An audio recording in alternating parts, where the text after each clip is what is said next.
Hello and welcome back to day 8 of the 365-day pottery challenge. Yesterday we trimmed up a plate that we had thrown the other day, and I want to make another plate because plates are awesome and everybody loves plates and everybody thinks they're so hard to make, which they kind of are. But I think if you watch a couple of good tutorials on how to do it, it will take some of the mystery out of it, and then I'll hopefully get you throwing plates because plates are awesome. I mean, there's always a good old mug, which is amazing, but if you can make a mug, you can make a plate. Let's get started. And of course, my one challenge is dealing with this small wheel head. But, even though this is a small bat, I can still throw the plate out to about there and then let it hang out a little bit, and that's okay. And then for trimming, hopefully, I'll make that larger bat that I've been talking about, and then I'll be set. So I showed a technique yesterday or the other day where we just kind of centered the clay normally, although a little bit low. I want to show a little bit different technique here, which is where you start with the clay pretty low to begin with. And I don't normally do it this way, but I feel like it's worth demonstrating. This is especially if you don't feel like you have the hand strength or the centering ability to quite get it centered, the larger piece of clay. So this could help. So you're just pancaking it, mashing it down into place, and then you're going to start centering.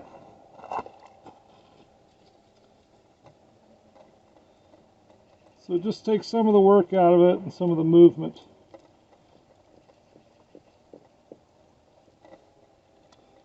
Move this so it's a little out of the way.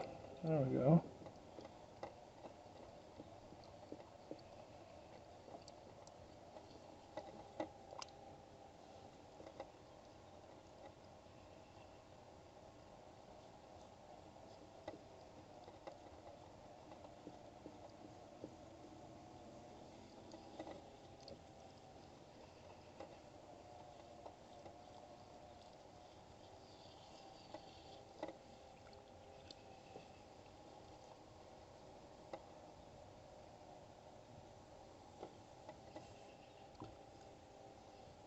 And you can see I'm kind of using like the kind of karate chop or the fist. That seems to be the best way. Trying to do this with your thumbs out there is probably not going to work.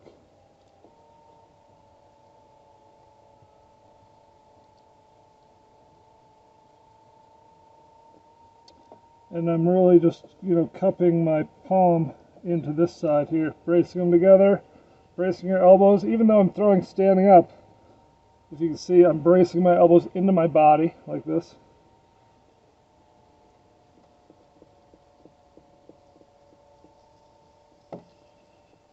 That's looking pretty good. Might take off a little of this scoop here.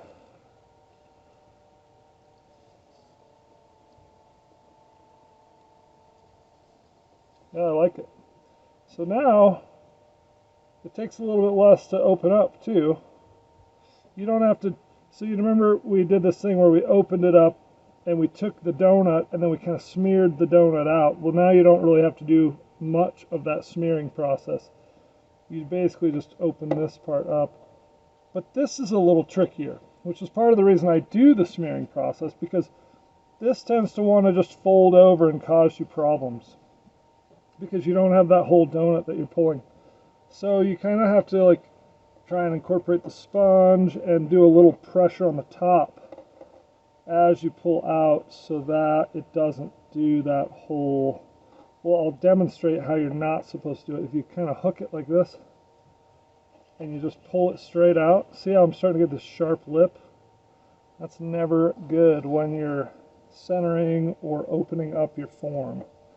So I'm just going to really mash that in and keep that integrated into the donut. There we go. And you might have to just pause and get right on top of it every once in a while. Okay. Slow down a little bit.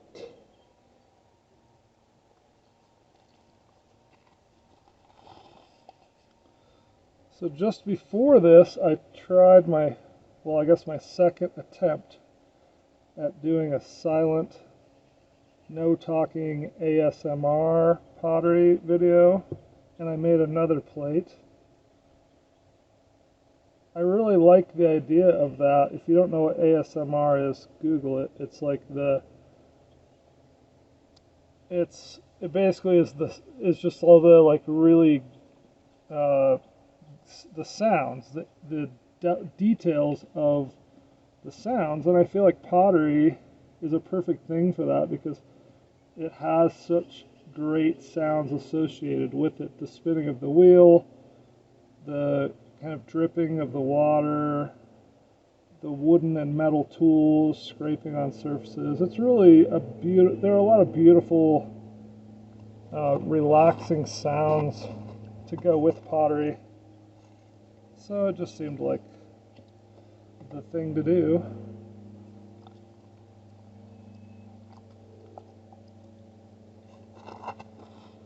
But sorry, for this video you're just stuck with the monotonous tone of my voice. And the birds, hopefully you can hear the birds. They are out in force. It was only 5 degrees this morning when I woke up, but it's now probably 35 degrees or even maybe a little higher. Still cold, but it feels so good compared to the horrendously cold winters that I'm used to. And the sunshine feels amazing. Okay, so now I'm kind of doing the pinch and smear thing where I push down as I'm pulling out to make sure that the clay doesn't kind of overlap here. And I'll clean that up periodically to make sure it's not making a mess. This might be a good time to check the depth of the pot. Also a good time to clean my hands.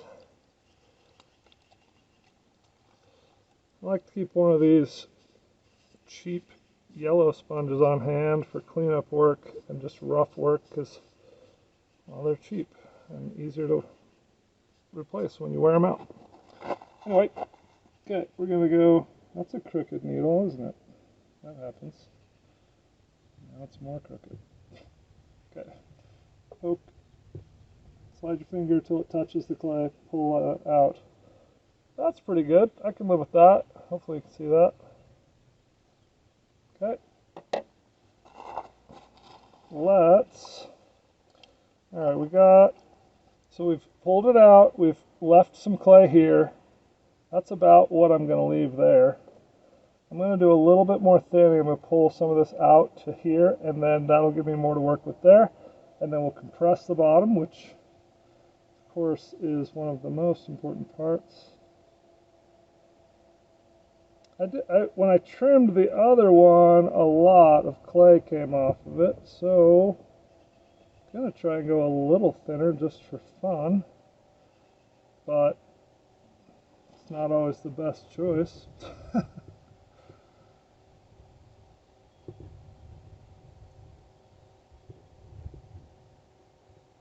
Oh, here comes that cool 35-degree breeze. Yeah, it's working.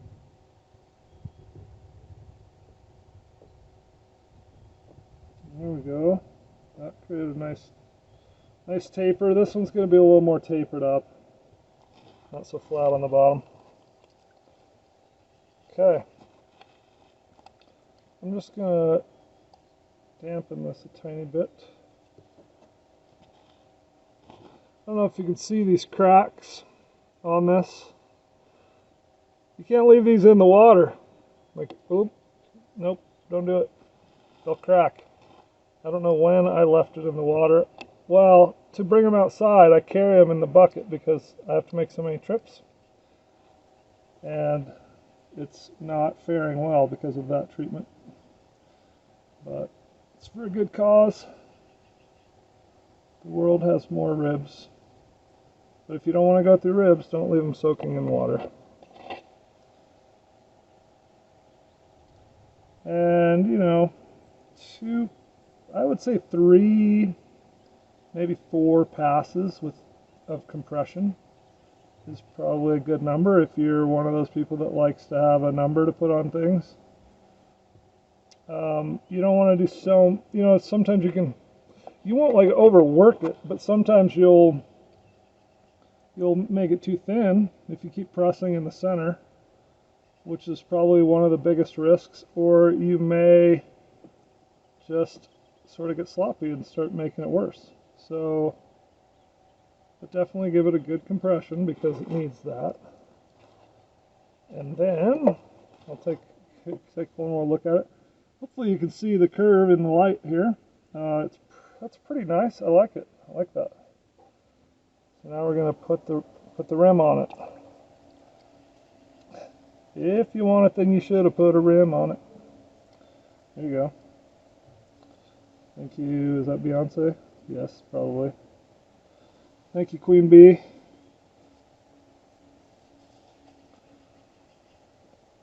Okay.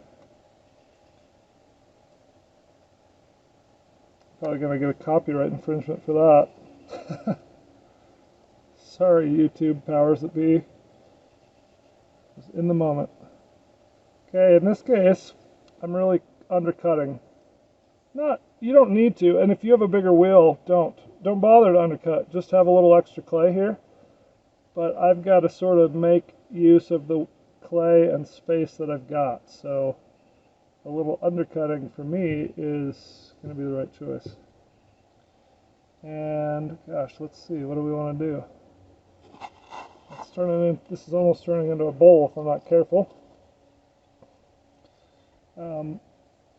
Well, I'm just being careful not to push here, right? Because I've told you that so many times that a telltale sign of a beginner plate is that there's a divot right there. So I'm trying to be careful about that.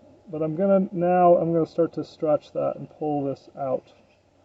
And we're gonna defy gravity a little bit, which is okay, as long as you kind of know your limits, right? So something like that, and maybe give it a little bit more swoop. I'm going to change this a little bit.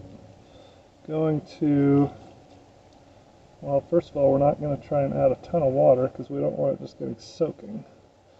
I'm going to bring it up a little bit. I'm using my thumb a lot here. I'm going to bring it up, and I'm going to curve it over a little bit like that.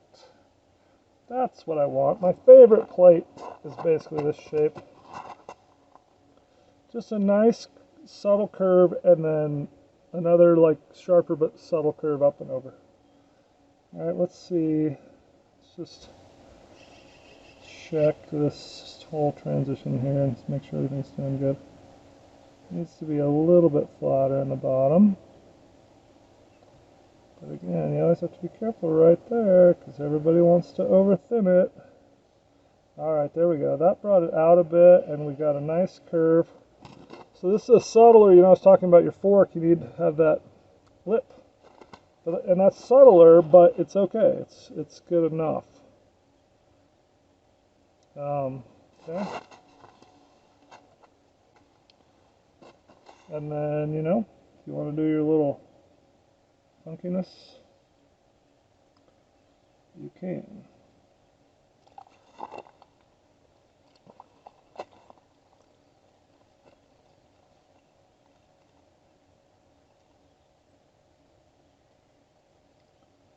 But again, keep that spiral subtle, unless you're kind of using a runny glaze. That's going to really pool and puddle in there. Because you want your glaze to fill that nicely so it's really smooth in the center. If you go like real deep with that spiral, then you have and you do a thin glaze, then you have these ridges. And I've got some plates like that, and they're not my favorite.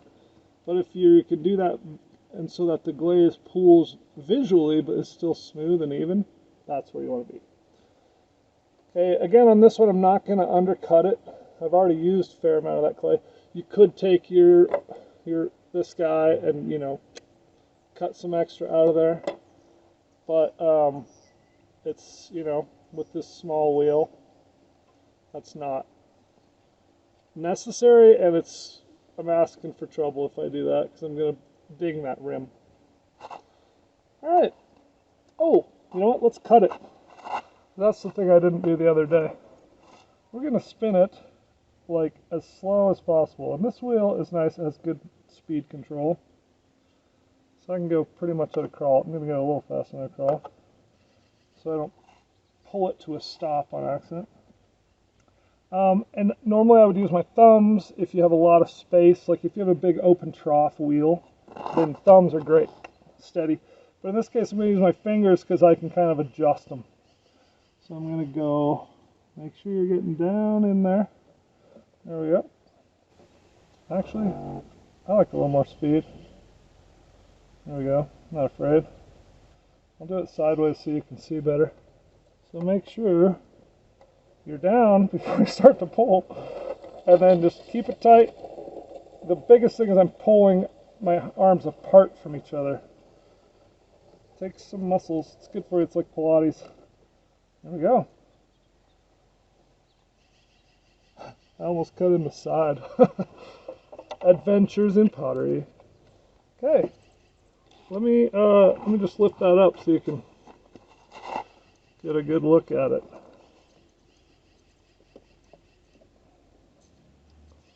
There we go.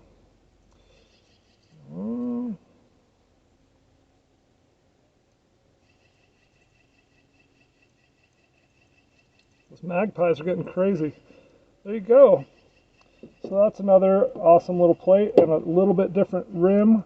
You know, the other one we just curled straight up. That's kind of like that's really, I would say, like more of a classic beginner style. And then you can come, in this one it's a little more fancy maybe because it comes up and then it curves over, right?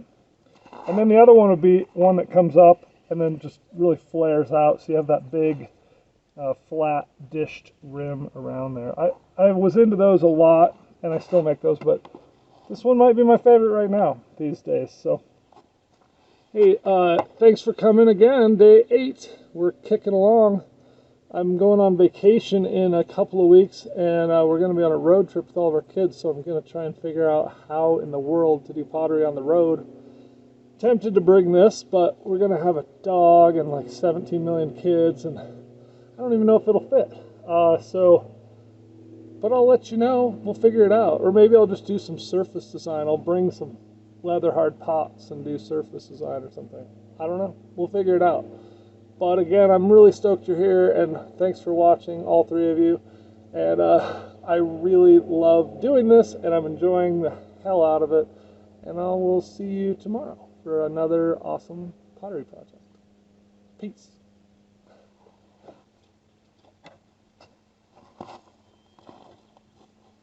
Come here. Oh, hi.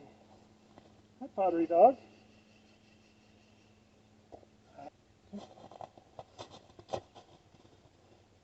Yeah. Oh. Hey.